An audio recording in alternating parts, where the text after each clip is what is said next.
Great, yeah, so I'm Megan McFarlane. I'm the Inquiry and Conversion Manager at the University of Aberdeen, so I sit within student recruitment. I'm here with my colleague Mike, who after a couple of days at this conference, it's pretty clear that everybody knows. It feels like I've been walking around with a celebrity for the last few days. And I'm also, unfortunately my colleague Fraser Smith couldn't be here, but he's our SharePoint and CRM manager, and I've been working really closely with him over the last year. So I'm here to talk about student recruitment inquiries in CRM. So before we get into it, we thought we would do a bit of know your acronyms, because at all universities we all talk in our own language, so please just stop me if I say something that makes no sense. But when you tweet about our session, feel free to use the OMG. Oh my God, your presentation is really great. We'll certainly do our best. So before we can talk about what we're doing now and where we're going in the future, we have to go and look at the olden days. So all the way back 3 whole years ago, when it came to our inquiry management, we didn't really have any inquiry management at all. We had one email address called stras@abdn.ac.uk. Hands up, who remembers what STRAS stands for from the acronyms? Okay. Nobody? So that kind of shows the problem there. So it stands for Student Recruitment and Admissions Service. And we were expecting our prospective students to actually make sense of that. We had one person who was checking this account. Messages were just being forwarded to recruitment staff. There was absolutely no follow-up. It was really limited. We had no communications plan. We had no integration with our CRM system. And we had a really limited service. So basically we were spending hundreds of thousands of pounds trying to recruit students and get them to engage with us, and then we did absolutely nothing with them. So this is what it looked like. An inquiry would come into the university and it would just be flung everywhere. I have absolutely no doubt that inquiries were being sent to multiple people at the same time. They would have had a different level of service from each team. I'm pretty sure that some people would have got answers from 2 sets of teams in the university with conflicting information. So it really just wasn't good enough. And then it brings us to the present, and the present's great, it's the best. There's no major problems going on right now. So we decided to make the University of Aberdeen great again. And how were we going to do that? We were going to recruit 500 students. We had 6 months to not only meet our international PGT target, but to add 500 students on top of that. So how on earth were we going to do this? So basically that's kind of the journey of a prospective student. How are we going to get them to find out about the university, maybe submit an inquiry, turn that inquiry into an application, get that application into an offer, get that person to accept their offer, get them cleared for admission. That means they've met their conditions, they've got money in their bank account, they're going to get a visa, and then actually get them to register as a student. But how could we do that when we just had this one email inbox and the inquiries being flung all over the institution? So the inquiry room was born. Now, if I've learned anything from this whole project, was that if you have a physical space, you're taken more seriously in the university. And if you're bold enough to paint a wall blue, then you will have every senior manager come and see the new space. So if you take anything, go back to your university, get a room, paint a wall, and you'll probably get a promotion. Or not. So these sort of yellow desks, they were for our call campaign. So we have international students sitting there and make outbound telephone calls to our prospective students. We've done about 5,000 this year already. The concept of that desk was that the fabric would muffle out the sound of the call. And I sit in there and I can tell you that it doesn't work. I've listened to 5,000 of them now. But we have a plan in place and we actually have staffed the room properly. So where do our inquiries come from now? It doesn't matter where they come from, what method the inquirer wants to use, they all come into the inquiry room. And that's had some really immediate benefits for us. So we finally have a turnaround target. We answer all of our inquiries within 1 working day by email. We have a live chat service on the website. Live chats are answered instantly. 10 seconds is a pretty generous target. We have a targeted communications plan. We finally have a consistent brand. So gone are the days of messages going to students in different branding, different tone, different style, going on the same day with conflicting information. And we can finally report on our inquiries. So I can tell our senior managers where inquiries are coming from and what they're about. But to do that, we really needed some systems. So Happy Fox is our inquiry ticketing system. Keeping with the animal theme, Gecko is our offline data capture system and is the basis of many of our web forms. Hobson's is our CRM system, and it holds all of our inquirer data, and it's the system we use to push out communications. And Campaign Monitor is our email design system. So this is Happy Fox. So one of the major benefits of having our emails come into a system like this was that no longer did they have to leave the system to be answered. So they could be reassigned inside it, and that means I could check if things were being answered correctly and on time. So student ambassadors could reassign things to different people in the team, and then I could sort of check up if it was being answered. So I've been really, really popular since this whole project's come in, because I can check up on people every day. And I can create dashboards and create reports on how many inquiries we're receiving and what they're about. And that can really inform our activity in country as well. So we have a live chat service on the website, so this is the back end of that. You can see the history of the chat with that person, you can see what page they're sitting on the website and where they are in the world when they're talking to you. One of the most interesting things is when someone's sitting on a web page and is asking a question and the answer is on that page. So not only is that pretty heartbreaking, but it's a good thing to feed back to marketing in terms of the content, the web team in terms of the structure, and it does help us improve our web pages. And that's what it looks like for the prospective student. So we tend to keep the chats pretty informal, smiley faces, sort of creating a different sort of tone on live chat. And Gecko, I promise I don't work for them. I know I've done a masterclass with them yesterday, but I am a fan. Gecko is how we use our, we do offline data capture in country, and then it syncs with our CRM system. We have a lot of forms, we have a lot of users, so probably the next stage for us is to try and put a bit of governance into how we use Gecko. And here's just a few examples of how we use it. So it's the basis of our sort of main inquiry form on the website. It's also how we get people to sign up for certain projects, and that one on the right there is how we use it offline in country. But it's really easy to set up. We don't need IT to come in and do things for us there. We can do it ourselves. So Campaign Monitor, that's how we design our outgoing communications. We actually don't pay for Campaign Monitor. We use a free version. We create messages, and then we take the HTML and put it into Hobson's to send out. And this is Hobson's. That's where all of our 100,000 inquirers sit there, and we also use it to send out all the communications that we have created in Campaign Monitor. So as you can see, we've got a lot of systems, and there's just no integration between them, which is a real problem because we've got siloed data on our prospective students sitting in these 4 different systems, and that means I can't create a clear picture of how somebody has got here.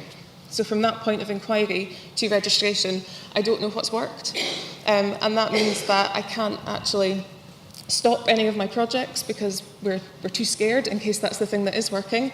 And when someone has an idea, we kind of have to do it because we don't know, we have no data to say if it may or may not work. So all that's happened is our workload has gone through the roof, but we actually might be diluting our service. So we've given students so many ways to engage with us with no real clue if it's working or not. So now I'm going to pass over to Mike to talk about our bright future. Good morning, folks. I'm Mike. I'm the systems money for Aberdeen, or for the Scottish, non-Scottish folk here, I'm the systems man from Aberdeen. So I'm here to talk about systems and take credit for my colleague Fraser Smith's work. So, more systems. The systems Megan described at Support Inquiry Management are not the only CRM story at the institution. We have multiple CRMs across the institution. Last time I counted, I think we had about 11 genuine CRM systems. And we've also got lots of other systems, some of which, but not all, are represented in this slide that provide CRM-type capabilities. And I'd imagine this kind of crowded information architecture is not atypical for a higher education institution because over time, point-based solutions are implemented to help with specific processes. But while such solutions can provide a degree of niche functionality that's really good, it makes it very difficult to report across them, and as Megan was saying, it makes it very difficult to do things like comply with GDPR. And of course, applicants, students, and alumni have to interact with different systems. So I've got a few wee screenshots of things applicants have to interact with. So here's our applicant. He's just getting a bit of stubble on his face. He's just left school. And he's going to enter into, or be entered into, potentially 1, 2, 3, 4, 5, 6, 7 systems. So of course, some are on-site and some are off-site, so GDPR compliance, of course, is an issue for each one of these systems. And of course, it's a bit of a confusing picture for him. Now, here he is as a fully bearded hipster student. He's a bit cool now. And again, some of these systems can be on-site or off-site. And in this example, we have 2 pure CRM systems, Target Connect, which we use for careers, and Dynamics on-site, which we use for student support queries. But we also have a number of other systems that hold customer-facing information. And in many cases, we ask the student to re-identify themselves every time they come to one of these systems.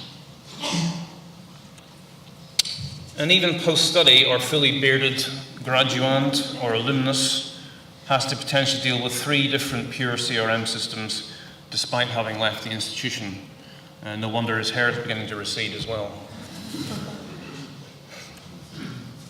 And poor old Megan, she has to get information from all of these systems. How will she ever hope to provide a consistent student experience? No wonder her roots are starting to show.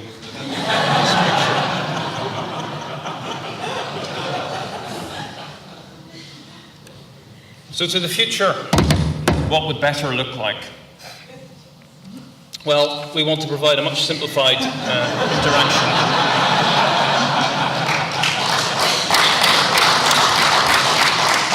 Simplified interaction for the stubbly applicant, the hipster student, and the fully bearded alumnus. And we want them to minimize the number of systems they're exposed to, and instead allow them to interact with systems they're comfortable with, such as social, chat, web forms, or email. Has everyone finished taking a picture of Brian? On to the next slide. And then the CRM will be hidden at the back end. And here's Megan. This slide we designed for senior management. Can you tell why? This is the simplified picture. So Megan wants one gigantic CRM that she can easily report on and doesn't have all that labor of moving information in between systems. So that's our strategy, and that concludes the presentation. No, I'm just kidding. We have actually decided upon a big master CRM system, so are you ready? That drumming should have been a lot louder. So we've decided on Microsoft Dynamics 365. We're very attracted to 365 because we have staff and student email in the cloud already. We have email for life for some alumni in the cloud. We use SharePoint 365 in the cloud. We use Microsoft Office in the cloud, and we even, God help us, use Microsoft Teams. I know, Slack's much cooler. So we've got all those integration pieces already there, so Dynamics is quite attractive to us.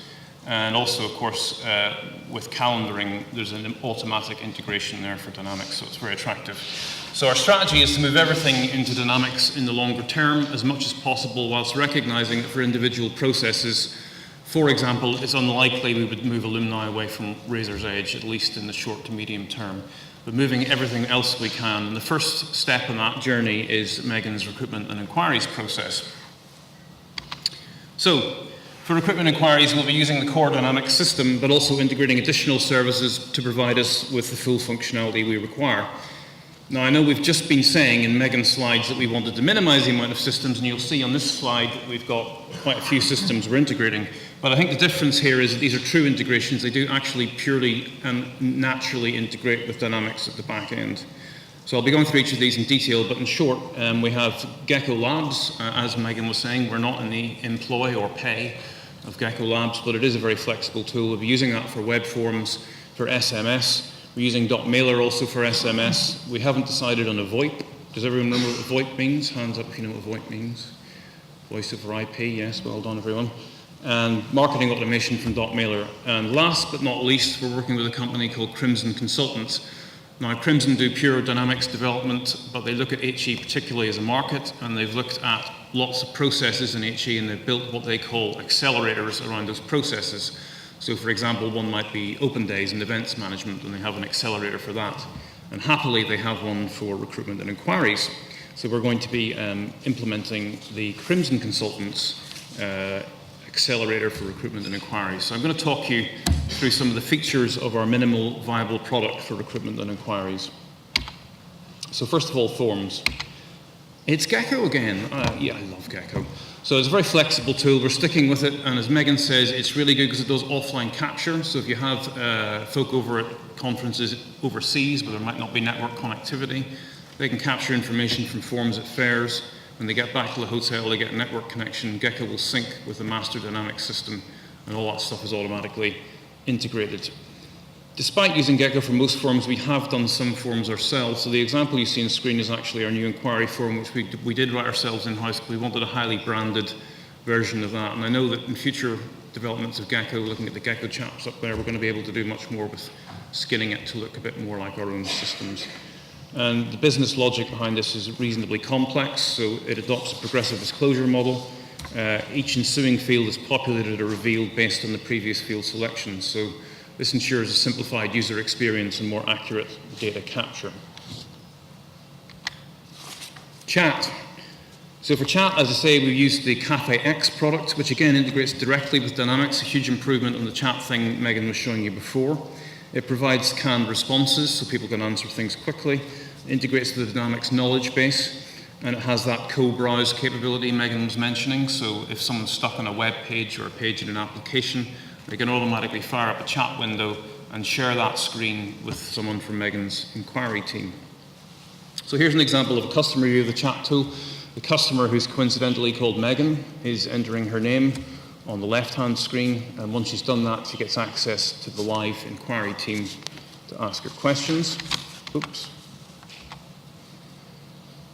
And at the back end, this is the view that Megan's team have. So you'll see on the right-hand side of the screen, there's the chat window natively within Dynamics, but perhaps more interestingly, or perhaps more sinisterly, the information has been captured already that Megan's entered as a record, so she's already a record on the Dynamics system. This is the first time she's asked us anything, and it's captured the information that she's volunteered, but also perhaps more sinisterly, it's captured a whole bunch of other information about her, like where she's coming from, what her browser is, what device she's on. So we're already building up a very focused picture of who Megan is, even though this is the first time she's contacted us about anything, and that's already natively in Dynamics. For SMS, as I say, we're using .mailer.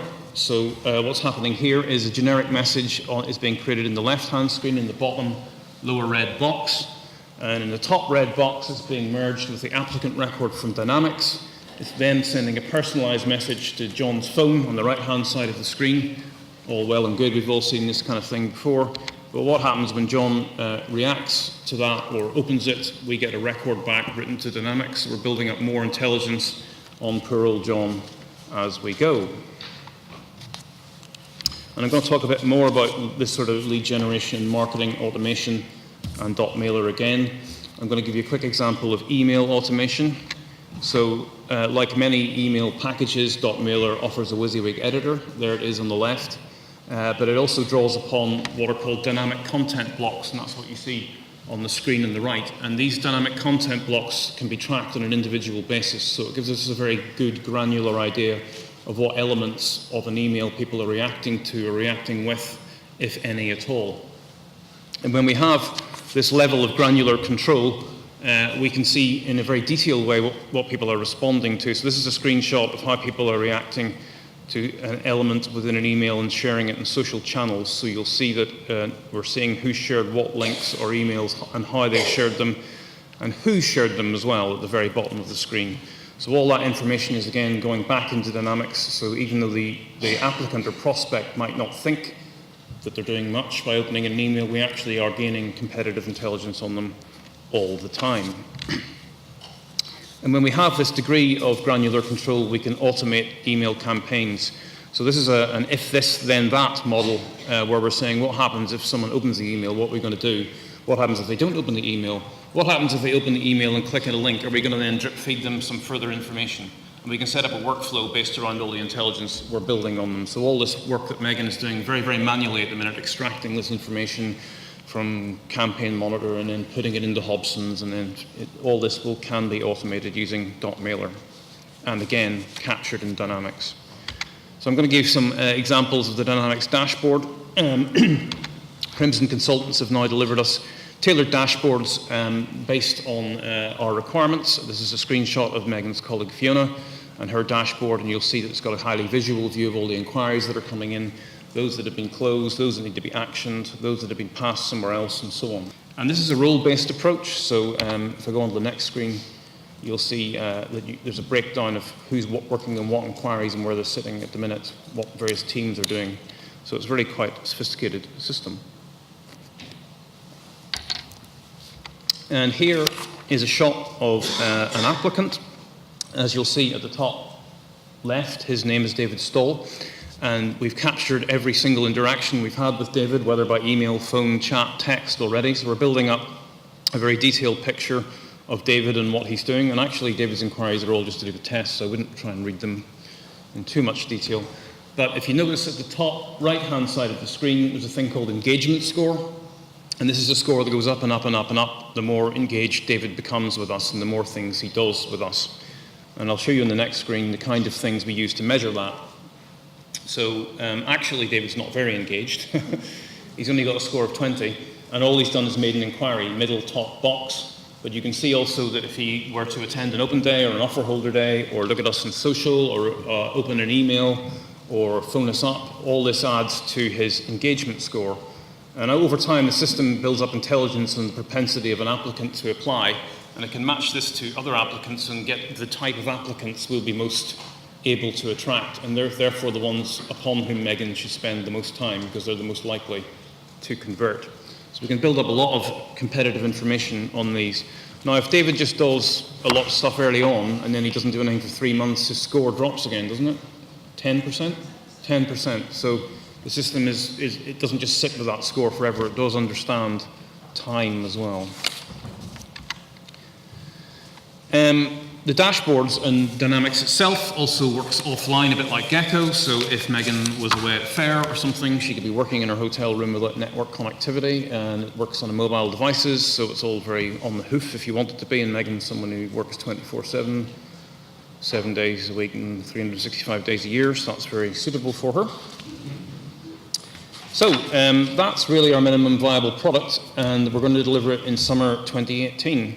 But wait a minute, Megan, isn't it summer 2018 already? When can we expect this? 3 weeks. Right, what are you doing here? You should be back at the ranch. But that's not all. We're going to bring in future enhancements for not just recruitment inquiries. We're going to put other things into the system as well. And I'm going to show you quickly some of those. So Dynamics supports self-service. In this example, a student is booking an appointment with a personal tutor. And the attractive thing here is because we have student email in the cloud and staff email in the cloud, that can automatically add things to their calendars so they know when the appointment is. But I mean, although that's an example of a student, we could also use this for an applicant booking an appointment with Megan's team for information.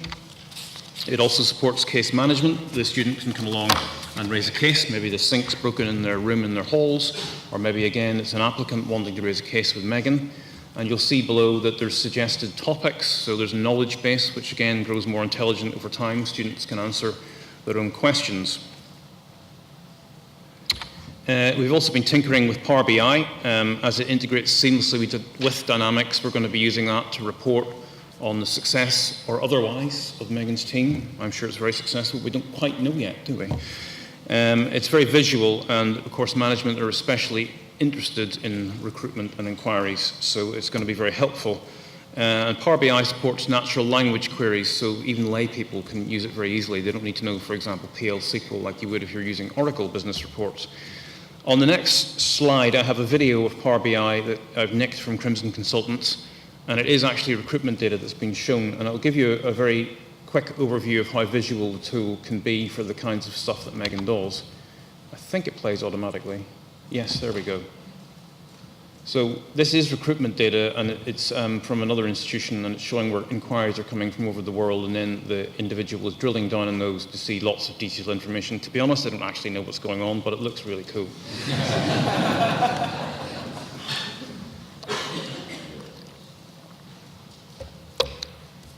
So that's Power BI. Something we are already using at the university, although not with Megan's team currently, is social engagement. So Microsoft's social engagement tool is actually native Dynamics, but they kind of market it as though it's a separate product, but it's not. And our social media officer uses this already. So what you can do with social engagement is plug in the various mainstream social channels, Facebook, Twitter, Blogger, things like that, and listen to what people are saying about the institution or anything else you wish to track. So in this example, you'll see on the left-hand side of the screen that there's a sentiment analysis. That's a little smiley face. And you'll see that most of the sentiment is green, which is good because it's positive sentiment. The middle bit is neutral. We don't know what's going on there, or it could be just people are being a bit meh about the university. And then there's the red bit, which is the bit you should be worried about. It's negative sentiment. So you'll want to know about what that negative sentiment is and work at it. And you'll see as we move rightwards across the screen, the volume of things that are being said about the institution, phrases that are being used, and then who's saying them. So although this is really useful for social and our social policy and strategy, it's also good for dynamics and inquiry management, because we can create from questions that are being asked in social, we can automatically create inquiries within dynamics. The system can do that even automatically, and we can set up rules for that as well. And for comments, we can set up issues in Dynamics automatically too. And if there is negative sentiment, and I'm not going to drill down in the negative sentiment because it was quite negative, I've drilled down on some of the positives. This is from a freshers dashboard we had last year, and some nice comments that were being made from freshers. So you can see that we can see not just who said it on what platform, but in some cases we can actually see where it has been said. So if someone has their location information on their phone, you can tell where something has been said. And the first time we got our hands on social engagement tool, I was looking at it in my boss's office, and we found a very negative comment about the institution, and we drilled down on it, and we found it was someone in the office directly above his boss's office. In the business school, it actually had that level of detail on it, so we could go up and kick the door in. Hey, what are you doing? And you can go right down there and reply natively on the platform that the person is speaking about you on. That's a very badly structured, ungrammatic sentence, Mike. You can reply natively from within the social engagement tool to the person on the platform. So if you wanted to tweet back to Vimal there at the top, you could do so from in there. And all that integrates with Dynamics. And you can see, although we're not using it for recruitment inquiries at the minute, Megan's team do have access to it, and we may be doing something around clearing. Last year, I was very new to social engagement, and I set up a dashboard on the keyword clearing, and I blew all of our credits in about 24 hours because the word clearing was used so much. But you do need to be very careful about what you do. So, here's Megan's team in their honeycombed busy bee hives. What day was this? What were they doing? What day was this? What's the event here? Virtual Open Day. So here they're all slaving in a virtual open day, and they're saying to us, hurry up and give us all this cool stuff. And that concludes the presentation.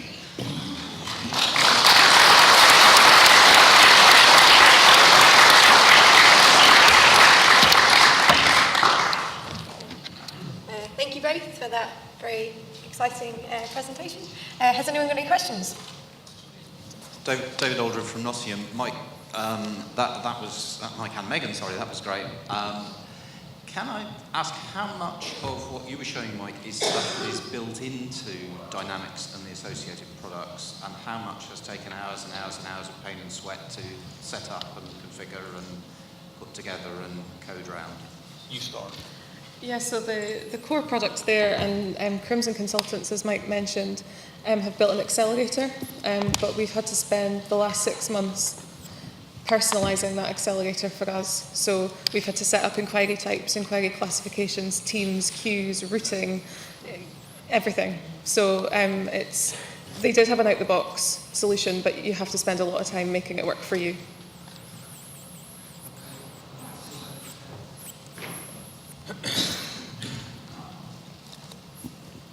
Hi, I'm James from St Mary's University.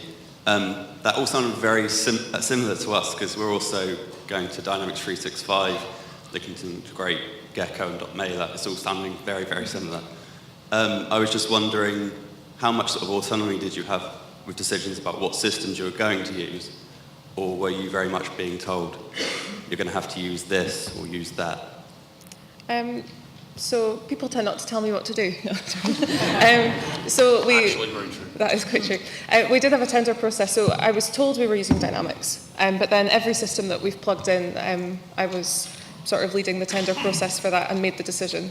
So we did get an awful lot of autonomy there. From my point of view, we had a sort of natural lean towards Dynamics because, as I say, we're such a 365 institution, and we'd been sort of tinkering with it before, so I think we were sort of biased towards it. Mm-hmm. Hiya. I'm just wondering, is it quite expensive? Because it looks quite expensive. Yes, it is. Dynamics licensing can be quite expensive.